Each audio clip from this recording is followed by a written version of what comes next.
بسم اللہ الرحمن الرحیم۔ السلام علیکم ورحمۃ اللہ وبرکاتہ۔ سوال نمبر 49، عشرہ ذی الحجہ کی فضیلت کا سبب کیا ہے؟ برائے مہربانی وضاحت فرمائیں۔ جواب، حافظ ابن حجر رحمہ اللہ فرماتے ہیں کہ تمام دلائل سے جو بات ثابت ہوتی ہے وہ یہ کہ عشرہ ذی الحجہ کی فضیلت اور خصوصیت کی وجہ صرف یہ ہے کہ تمام بڑی اور اصل عبادت اس کے اندر یکجا ہیں، جیسے نماز، روزہ، صدقہ، خیرات، قربانی اور حج، جبکہ کسی بھی موقع پر یہ ساری عبادتیں اکٹھی نہیں ہوتی۔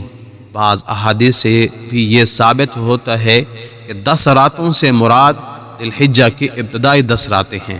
ایک حدیث میں ہے کہ ذی الحجہ کے ابتدائی 10 دن دنیا کے تمام دنوں میں سب سے افضل ہیں۔